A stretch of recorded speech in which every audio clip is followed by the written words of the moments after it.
A esta hora estamos con la tarde chilena en el 101.13, la banda de frecuencia modulada. Bien, como cada día miércoles a esta hora ya nos acompaña acá en los estudios el profesor Juan Campino. Como ustedes saben, él es el director del Parque de las Ciencias y semana a semana nos trae algunas novedades relativas, por supuesto, a lo que es su campo, la investigación científica, lo que pasa en el Parque de las Ciencias. Pero también, Juan, hay que reconocer que tienen ahí un lado social. Ustedes siguen con su campaña destinada a ayudar a los haitianos. Juan, muy buenas tardes, ¿cómo anda? Buenas tardes, Luis. Sí, claro, nuestro objetivo acá en la provincia de San Antonio, particularmente en Santo Domingo, es justamente ese, es llevar a cabo una misión social. Claro. En todo el aspecto de lo que la palabra significa. No tenemos ninguna intereses comerciales en esto, simplemente intentar ayudar a la comunidad. Hoy día son los amigos haitianos los que están llegando aquí a la zona de San Antonio, y como me ha tocado conocerlos de cerca a través de algunas amistades que están involucradas con ellos, uno puede percibir en fin, no sé si el drama, pero por lo menos las necesidades que a ellos los afligen hoy por hoy. Ya. Es por eso que con el Colegio Country School de Santo Domingo iniciamos una campaña de recolección de ropa que justamente está llegando a sus términos ahora. Y esta campaña significa juntar ropa gruesa, porque para los haitianos el frío es un tema no menor en Chile. Ellos vienen, no hay que olvidar, de un país tropical, donde casi no se tapan el cuerpo, ni invierno ni verano. Y llegan a Chile, donde recién comienzan los fríos, y para ellos estos fríos son casi insoportables. Por lo tanto, cuando uno ve a estos haitianos que trabajan en trabajos bastante rudos, en el barro, en los pies, en la humedad, qué sé yo, y que además no tienen ropa gruesa, dan muchas ganas de ponerse una mano en el corazón y pensar por lo menos en qué colaboro yo. Y eso a mí se me ocurre, qué sé yo, que podemos juntar ropa, y por eso es que estamos con el Colegio Country. Y luego quiero llevar esta iniciativa a otros colegios para que los apoderados de los niños, que son muchos por cierto, puedan también ayudarnos a juntar ropa y entregárselas a ellos el día domingo. Por ejemplo, este domingo que viene, ellos celebran una fiesta que van a hacer, y van a hacer un desfile, entiendo que a las 6 de la tarde, partiendo frente a la gobernación, y luego se reúnen en un lugar que les han asignado para que hagan una fiesta. Es la Fiesta Nacional de Haití. La Fiesta Nacional de Haití. Claro. Y nos puedan introducir algunas costumbres, por ejemplo, sus bailes. La música haitiana es linda realmente, y bailan, como son tropicales, tienen mucha soltura de cuerpo ellos, y lo bailan muy bien. Así que yo no invito a nadie a que vaya porque yo soy invitado, pero por lo menos contarles esa curiosidad. Si se acercan por ahí, quizás puedan tener el gusto de conocer a esta gente, ayudarlos un poco y, por qué no, disfrutar de su compañía durante un rato. Claro, bueno, una buena iniciativa, claro. Juan Campino. Ahora, todo esto también es producto de nuestra vocación en el Parque de la Ciencia, como tú mencionabas delante. Yo soy el director, y nuestra intención en el Parque de la Ciencia es entregar conocimientos en forma práctica a los jóvenes y a las familias de los jóvenes que hay en la comuna de Santo Domingo, la comuna de San Antonio y todas las otras comunas hasta llegar al Algarrobo, de tal manera que ellos puedan acompañar a sus hijos a este parque, y nosotros les enseñamos cuestiones ahí como, por ejemplo, astronomía. Si van en la noche, en un día despejado, hacemos clases de astronomía. Claro. Si van en el día, les podemos enseñar cómo se despegan los cohetes. Tenemos una lanzadera de cohetes ahí que los chicos se divierten mucho y salen hacia el cielo bastante alto por lo demás. Tenemos todo tipo de energías renovables, tenemos talleres de robótica y otras cosas relacionadas con la física. Por lo tanto, que se considere la comunidad de toda la provincia de San Antonio realmente invitados a nuestro parque cuando ellos lo estimen.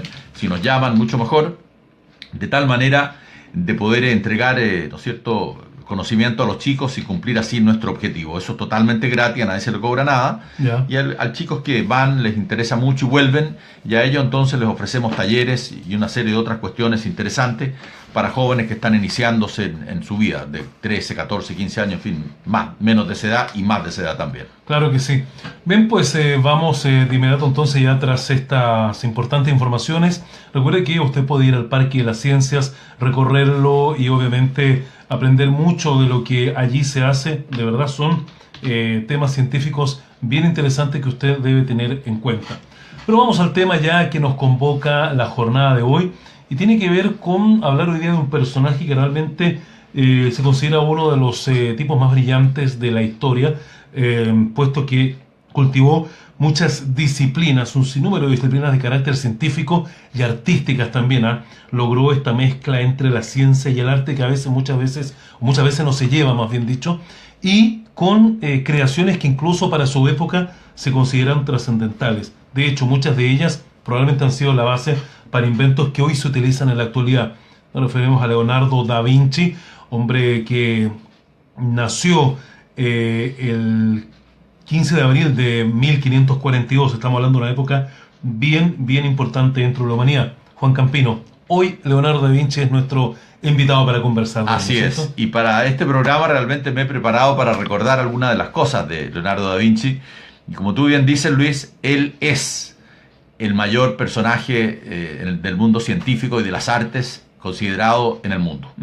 Nada se le puede igualar a Da Vinci. Por lo tanto, parece casi una falta de respeto poder hablar de este caballero en tan solo unos minutos acá. Su vida, ¿no es cierto? Y vaya que habría que resumirla. Sí, claro. Da Vinci fue pues particularmente importante para su época. Pero para entender a un personaje como este, uno tiene que remontarse y tratar de ubicarse un poco en la época. Ya. Él, como tú bien decías, es del año 1542. Sí. O sea, 40 años antes del descubrimiento de América. ¿Qué ocurría en esa época? Bueno, no había muchas cosas las que hay hoy. No habían aviones, no habían autos, en fin, no había tecnología prácticamente. No había internet, no había nada. Por tanto, tenemos que entender de que... Y una concepción de un mundo más pequeño también, Absolutamente, por supuesto. Ni se sabía mucho que la Tierra era redonda en ese tiempo. Claro. Entonces, que aparezca de la nada un genio de este tipo, la verdad que no es menor. Bueno, en ese tiempo, lo hemos hablado acá también, había una influencia muy grande en la vida de la gente de lo que es la iglesia. Claro. Hoy día nosotros respetamos a la iglesia, a los sacerdotes, hacen mucho el bien, en fin, estamos siempre colaborando con ellos, son parte de una comunidad, de una sociedad en la que vivimos, evidentemente. Pero la iglesia hoy día no tiene poder político. Podrá tener poder económico porque tiene muchos bienes, sobre todo allá en el Vaticano. Podrá tener poder religioso, espiritual, evidentemente, porque los curas son grandes predicadores y lo que predican es relacionado con el alma, ¿no es cierto? Sí. Pero ellos no tienen nada que ver con los gobiernos, con el ejercicio de un gobierno. Hasta hace poco la iglesia era parte del Estado acá, claro. Igual no gobernaba, pero sí tenía mucha influencia en el Estado. Influenciaba mucho, mucho. Entonces la iglesia hoy día está aparte. Pero en esa época igual el Estado le era funcional. Claro, lo que pasa es que la iglesia mandaba más que los gobernantes. Sí. En ese tiempo, la iglesia tenía mucho poder. La iglesia simplemente era dueña de la gente. Si a la iglesia algo le parecía mal, iba a una corte, que era la Inquisición, que era formada por eclesiásticos fundamentalmente, y sin más ni menos a la gente a la horca, no a la horca, en ese tiempo era la hoguera, ¿ya? La hoguera, claro. La hoguera, y simplemente no había nada más que hablar. No había corte de apelaciones, no había corte suprema, era simplemente la Inquisición. Así es. Y era muy respetada, y más que respetada, muy temida. Porque porque además la Inquisición era juez parte y no había mucha posibilidad de apelar a nada. Porque cuando se dictaba una sentencia, exactamente, era eso y punto. Claro. La única salida que quedaba ahí era arrepentirse de lo dicho, y retractarse en público, o sea, claro, humillarse ante el pueblo, porque claro, las ejecuciones allá, la hoguera esta famosa, no era en una cárcel escondidita y qué sé yo, no, aquí era en la plaza, claro, y vaya que era ejemplo, ¿no es cierto? Sí. Nadie quería pasar por eso, evidentemente, y la gente, cuando descubría algo importante que estaba reñido con la iglesia, simplemente tenía que retractarse y no había más remedio si quería salvar la vida, ¿no? Claro. Entonces, esto del siglo XV, ¿no es cierto? Porque este hombre vivió en el siglo XV, ahí nació y vivió 50 y tantos años de su vida en el siglo XV. Pues bien, eso era al final de la Edad Media. Ya. La Edad Media se transcurrió durante 10 siglos, sí, del siglo V al siglo X fue la Alta Edad Media, donde ahí no hubo mayores progresos de nada, porque simplemente la ciencia estaba reñida con la religión, y la religión le ponía mucho el pie encima a todo lo que quería. Entonces los científicos no podían emerger. Una persona no podía decir que estaba inventando algo que era reñido con las creencias, porque simplemente le iba muy mal. Pero a partir del siglo X al siglo XV, esto fue cambiando un poco. Y en este periodo hubo personajes espectaculares en el mundo. En el mundo como lo vemos hoy, si miramos hacia la historia de la ciencia. Uno de ellos, por ejemplo, fue Nicolás Copérnico. Sí. Tú te debes acordar de él. Sí. Nicolás Copérnico. Y Nicolás Copérnico fue un clérigo clérigo polaco, tú dirás, científico, clérigo, ¿cómo es la cosa? No, sí que en ese tiempo no habían filósofos solamente, o historiadores solo, o anatomistas solo, o jueces, es decir, abogados, digamos así, hombres de leyes. Era todo un conglomerado de conocimientos que tenía una persona u otra persona o la de más allá. Claro. No habían grandes universidades donde salían, qué sé yo, 10 o 20 o 30 médicos, no. Sí. Era un hombre que, debido a la observación, aprendía muchas cosas y tenía sus maestros también, que gente que sabía más que yo. Por lo tanto, ahí se usaba mucho la palabra sabio, ¿no es cierto? Si uno quería un consejo de alguien, tenía que ir donde un sabio. Claro. Copérnico era un sabio, y Leonardo era un requete sabio, porque era súper sabio. Entonces, toda esta gente que ocupaba las cúpulas del conocimiento eran inmediatamente absorbidos por los reyes, por los emperadores, por la gente de poder y sobre todo por los papas. Claro. Y en esta época, ¿no es cierto?, la de Leonardo da Vinci, los papas eran de un grupo económico muy importante, que eran los Medici. Tú te debes acordar, los Medici. Claro. Y estos Medici eran dueños de toda Italia aquí, ¿no? Sí. Y entre otras cosas, ellos ponían a los papas como les daba la gana. Entonces, estos Medici, o estabas con los Medici o no estabas con nadie. Y si no estabas con los Medici, no existías. No existía, exactamente. Claro, sí. Entonces, los Medici te mandaban a hacer una casa y no había más que te la mandara a hacer. Los Medici te mandaban a hacer un cuadro, no había más que gente que tuviera mucho dinero. Claro. Entonces, estos Medici eran muy importantes porque en torno a ellos se movía esto.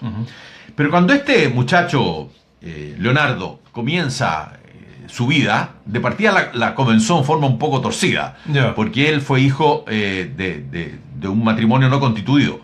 Y eso hoy no tiene mayor importancia, y los derechos de un niño del matrimonio, fuera del matrimonio, son los mismos nomás. Claro. Y cada vez las leyes son más pro eso, lo que está muy bien, encuentro yo. Sí.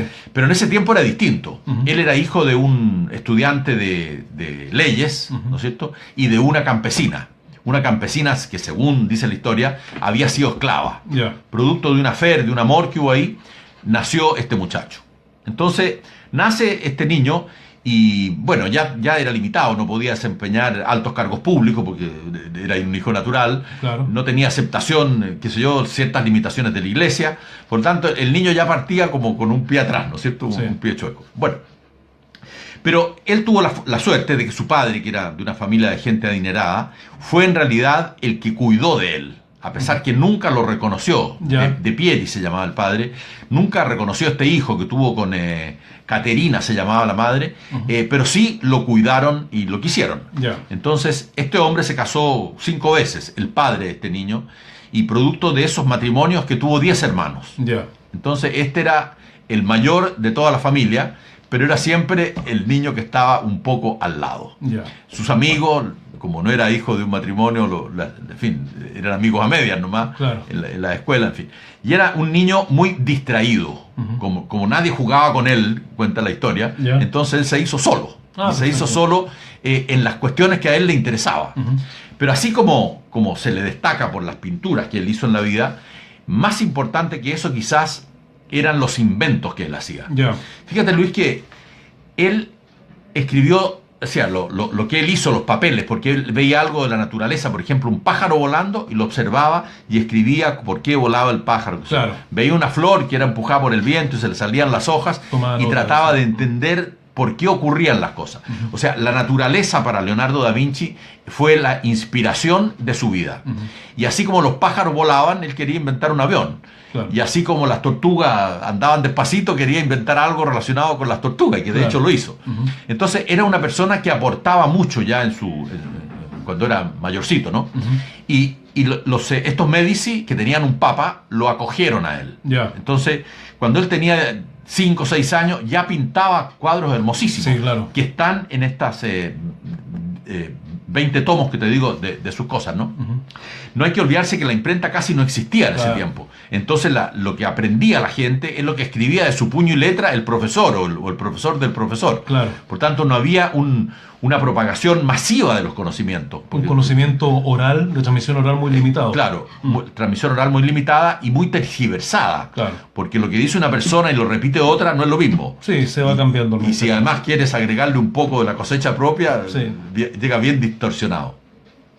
Entonces todos estos genios que habían en la época tenían que propagar sus conocimientos, pero casi de boca en boca, o de escrito en escrito. Entonces, claro, si tú quieres publicar un libro, no puedes escribir el libro de puño y letra con 100 o 200 ejemplares, No. porque vas a estar toda la vida escribiendo, ¿verdad? Entonces, si además se usaba que esto no era escrito por el científico, por el sabio Sí. no tenía validez, porque Claro. lo podía haber escrito otro. Entonces la caligrafía era muy importante que coincidiera con Sí. esta persona. Bueno, y así fue creciendo este Leonardo da Vinci y fue siendo admirado por qué sé yo, la comunidad.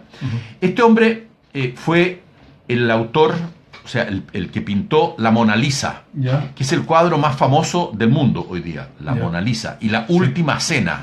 Sí. La Última Cena. Ambos cuadros, para hacer un paréntesis, a lo mejor tú vas a hablar de eso, han sido objeto de muchos estudios que incluso han llegado a cosas bastante curiosas, ¿no?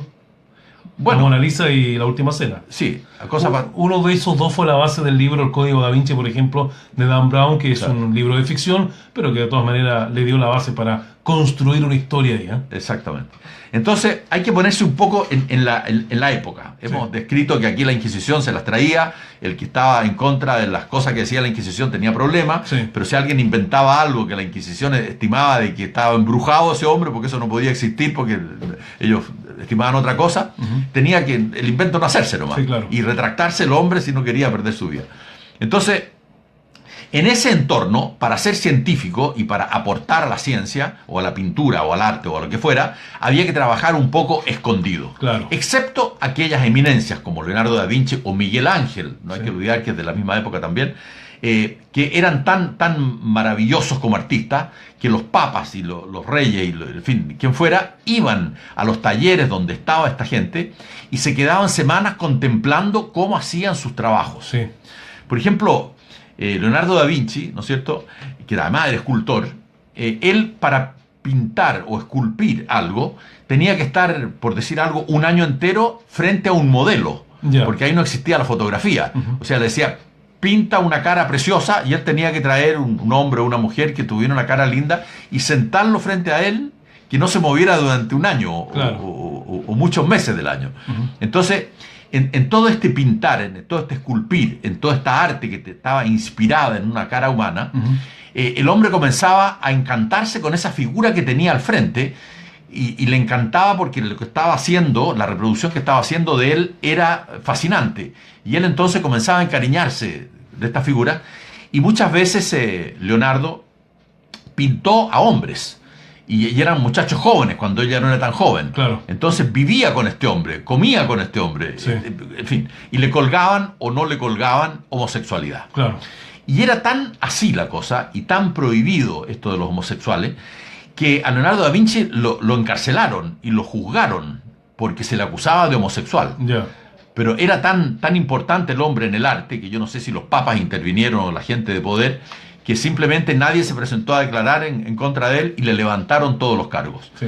Pero Sí, un detalle al respecto, hablando de que en esa época la iglesia era bastante compleja en cómo los científicos podían tratar ciertos temas, siempre se dijo que Leonardo da Vinci, a través de sus pinturas, dejaba cosas ocultas, mensajes que a veces exponían de cierta forma ciertas verdades de la iglesia.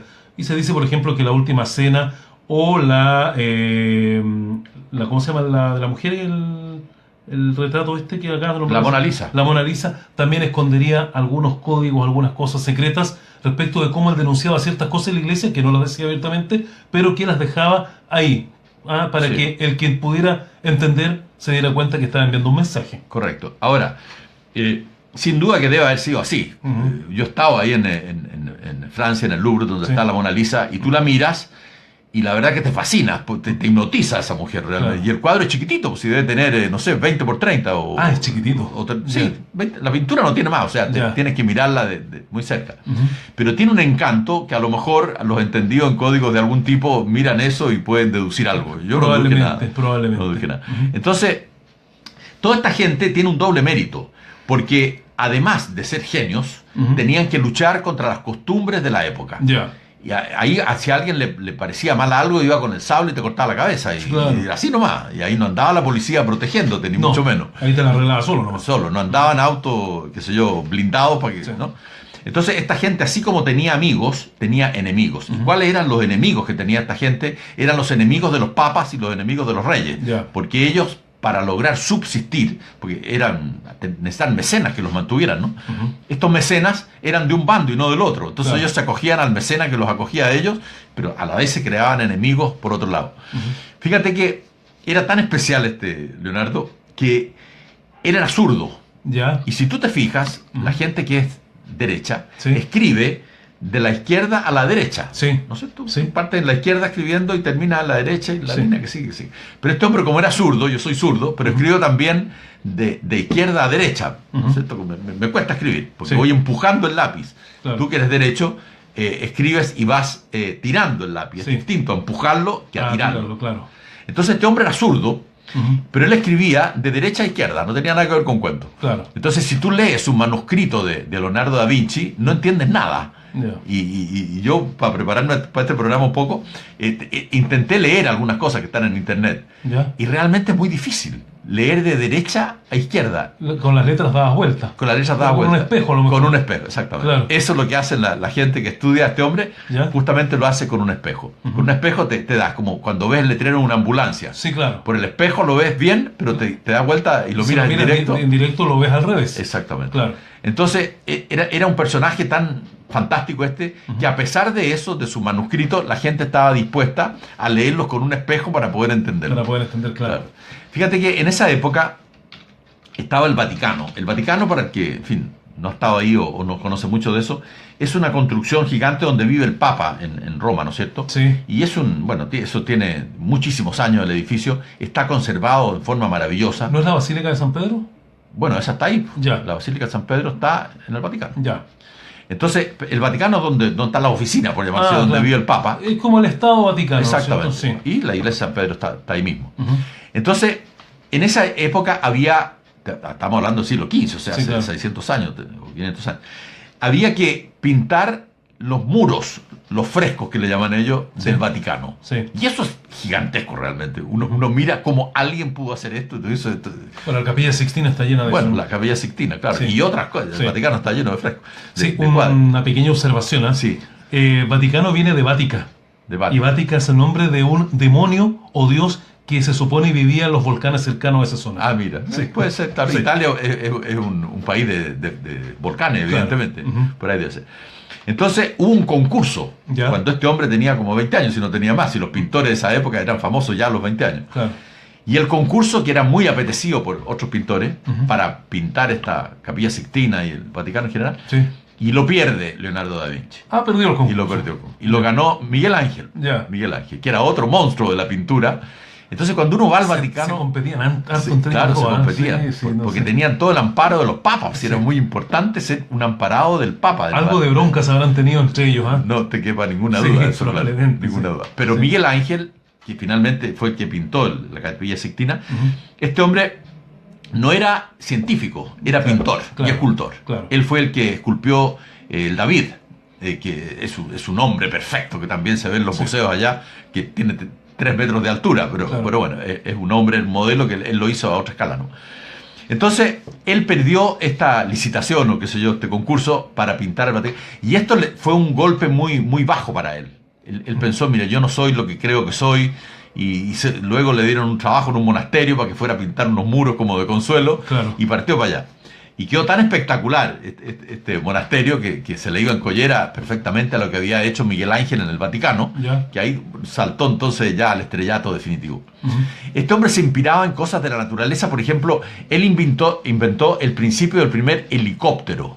Tú dirás, pero ¿cómo helicóptero? No había ni motor. ¿Cómo se va a mover un helicóptero? No se movía, y nunca voló ese helicóptero tampoco. Pero el principio del ala, del aspa, eso fue un invento de él. Y eso lo dejó muy bien diseñado. Muy bien diseñado. Y la ingeniería de hoy día ve esto que coincide mucho con cómo debe moverse un helicóptero. Claro, lo movía con una manivela, pero no podía volar. Estamos ahora conversando con Juan Campino, el director del Parque de las Ciencias. Estamos hablando hoy día de Leonardo da Vinci y, por supuesto, vamos a seguir conversando más acerca de Leonardo da Vinci en esta ya parte final de nuestro programa. Así es.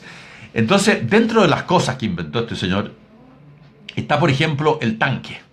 Ya. el tanque. Él se inspiraba en la naturaleza, como te decía, a él no le gustaba mucho hablar con la gente. Para él, su tiempo lo gastaba en la naturaleza y ahí aprendía cómo funcionaban las cosas. Ya. Entonces los reyes de la época, no hay que olvidarse que en ese entonces se invadía un país con el otro como nada. Sí, pues. Y los países sufrían guerras, en fin, todos los años prácticamente. Ujú. No lo que ocurre en nuestro mundo hoy día, por lo menos en la parte del mundo que vivimos, que aquí no hay guerra de ningún tipo en América. Claro. ¿No sé? Pero allá era distinto. Entonces los papas y los reyes, que eran los que mandaban la cosa bélica también, Ujú. le pedían a Da Vinci que inventara cosas, por ejemplo, para que sus soldados no estuvieran tan expuestos durante las batallas. Porque Ya. esto era cuchillazo contra cuchillazo, Sí, cuerpo claro. a cuerpo. Ahí. Sí, así es. Entonces él inventó un tanque. Ujú. Y un tanque, y se inspiró en ese tanque en la caparazón que De tienen la las tortuga, tortugas. claro. Exactamente. Entonces inventó una caparazón de acero, ¿no? Era imposible que entrara una flecha, una lanza, un cuchillo, Claro. y tenía que darle tracción a las ruedas. Ujú. Y la tracción que le dio a las ruedas era la misma tracción que hoy día tiene el diferencial de un auto. Era la misma, lo mismo engranaje, las mismas El poleas. mismo principio mecánico. El al mismo final. principio mecánico. Sí. Claro que era tan pesado este tanque que inventó nuestro amigo Leonardo que nunca logró moverse. Claro. Y él, para que no le copiaran el invento, hizo que unas ruedas anduvieran para adelante y las otras para atrás. Ya. Si es que lograba moverlo algún día. Entonces no podía moverse No el podía tanque. moverse, claro. Entonces decía, se guardaba, ¿no es cierto? Estos códigos que tú decías delante, Sí. también lo hacía con sus inventos. Ujú. El ala del avión, por ejemplo, también la inventó. Ujú. Y el perfil alar coincide mucho con lo que hoy día tiene un avión, un perfil Claro. alar. Que fue lo que diseñó originalmente Da Vinci, ¿no? Exactamente. Ujú. Que por ejemplo, las bombas de agua. Ujú. Las bombas de agua, él ya subía el agua a través de unas bombas rudimentarias Ya. y las bombas le funcionaban.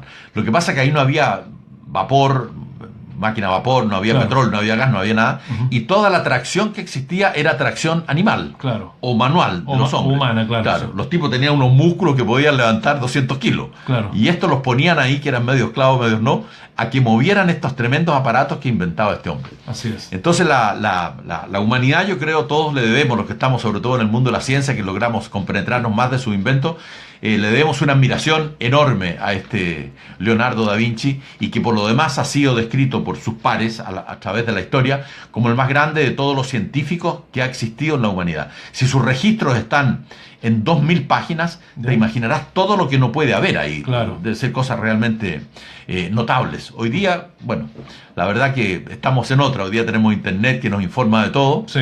pero vale la pena dar una miradita y leer la vida de Leonardo da Vinci, que aquí en esta media horita que se nos terminó ya, no tenemos mucho espacio para poder describir un poco más a fondo las cosas. Sí, solamente hay que pensar que gran parte de los inventos de los cuales hoy día nosotros disfrutamos, en la época en que vivió Leonardo da Vinci no existían, pero sin embargo lo fue creando. Hoy día uno lo da por sentado porque los ve y sabe que están ahí. Pero hubo una época en que estas cosas no existían. No existían. Y en esa época vivió Leonardo da Vinci y tuvo la capacidad de poder crearlos. Sí. Ahí está su genialidad y su inventiva. Por eso yo creo que coincidió también con eso de que uno de los científicos, investigadores, inventores, pintor, escultor, filósofo probablemente, quizás cuantas cosas más que tuvo Leonardo da Vinci. Claro, ahora, él dijo, habló del torrente sanguíneo, Sí. junto con Copérnico, sí, de haber sido amigo, esto me imagino, Ujú. junto con Copérnico. Y eso era prohibido por la iglesia, no podías hablar del torrente sanguíneo, porque la sangre era Dios y... Ya, no se podía hablar de no, eso. no se podía hablar. Era un elemento sagrado. Claro, era un elemento sagrado, exactamente. Sí. Entonces ellos, además de ser genios, como te decía, tenían que tener mucho cuidado con lo que decían y cómo lo decían. Ujú. Y desde ya que este súper genio fue enamorar a la iglesia. Y Sí. la iglesia como que se las perdonaba un poco. Sí, claro. Entonces era tan evidente lo que hacía que la iglesia no podía decirle, mire, desdígase, pero ¿cómo se me voy a decir? Si usted está viendo el instrumento que estoy fabricando acá. Sí, tengo una última pregunta y una respuesta breve porque ya estamos prácticamente en el tiempo del programa, Juan, pero es saber cuáles fueron las condiciones, cuáles fueron probablemente las vivencias, la experiencia de vida que tuvo Leonardo da Vinci para haber sido el genio que fue. Bueno, yo tengo una y que yo solo veo en otros niños de los que yo le hago clase, en otro nivel será. Ya, Da Vinci fue un chico marginado sí. y era un genio absoluto desde niño. Ya. ¿No es cierto? Tocaba instrumentos, Nació con esa capacidad. nació con esa capacidad, pero marginado por la manera de cómo nació, Sí. fuera del matrimonio. Entonces él se entretenía mucho solo. Ujú. Se entretenía mucho solo. Inventó una turbina que no producía electricidad en esa época, pero sí que se movía con el agua cuando Ya. tenía como 5 años. Hay unos retratos de él. Y por lo tanto, yo creo que el ostracismo, como se llama de ese niño, que tenía una fuerza interior gigante que nadie lo escuchaba, hizo que él se superara interiormente, entretuviera mucho con él mismo y fuera creando en su cabeza genialidades. Yeah. De repente el padre de él, al quien al principio no le tiraban mucha importancia, Sí. y la abuela del padre de él, lo introdujeron en una academia cuando era solo un niño. Yeah. No sé si por sacarse encima al niño o qué. Yeah. Y en esta academia se rozaba con los mejores científicos que eran adultos, que trabajaban en esa academia, Yeah. y estos lo fueron formando. Él no le interesaba hablar, no le interesaba mucho los amigos, no le interesaba nada de eso. Ya. Él lo que quería era desarrollarse en ese mundo científico que él llevaba adentro. Mundo científico que era mucho más que eso, porque también fue pintor y escultor, Sí, claro. artista. Por lo tanto, yo creo que el secreto de Da Vinci, quizás de muchos otros niños que yo veo muy reservados a los que le hago clase, Ya. es que se alimentan su espíritu con aquella maravilla que tienen adentro. No te olvides tú que Albert Einstein lo echaban de todas partes porque Sí. lo consideraban idiota. Claro. Porque era tan volado, tan desconcentrado, no escuchaba a los profesores nada, pero de repente sacó su teoría de la relatividad y dejó al mundo entero Claro. callado hasta el día de hoy. Claro, ¿para qué iba a pescar a los profesores Claro. con tremenda teoría, ¿no es cierto? Newton, que un día hablaremos de él acá también, Sí. fue otro prócer de esos. Newton era de partida 6 mesinos. Nació cuando tenía solo 6 meses de gestación y era un niño muy débil y se Lo que reían de él en el significaba, colegio. hay que pensar lo que significaba nacer de 6 meses en esa época. En esa época, Sí. era un milagro, de partida estar Claro. vivo, no estaban las ayudas de hoy día. Y Newton fue de una personalidad muy parecida, diría yo, a Da Vinci. Ya. Simplemente eran para adentro. Y cuando abrían la boca, dejaban a todo el mundo callado, incluso a sus maestros. Claro. Entonces, el mismo dueño de la academia donde él estudiaba reconoció, cuando este muchacho tenía 20 años, que él ya no podía hacer más por su alumno porque su alumno lo había superado. Claro. Bonito. Bonito. Bien, pues, Juan, gracias por haber conversado una semana más con nosotros, esta vez destacando la figura de Leonardo da Vinci. Nos encontramos la próxima semana. Gracias, Luis. Que esté muy bien. Juan Campino, como siempre, el director del Parque de las Ciencias, hablándonos de temas científicos, hoy día recorriendo la vida de Leonardo da Vinci acá en los estudios de nuestra emisora.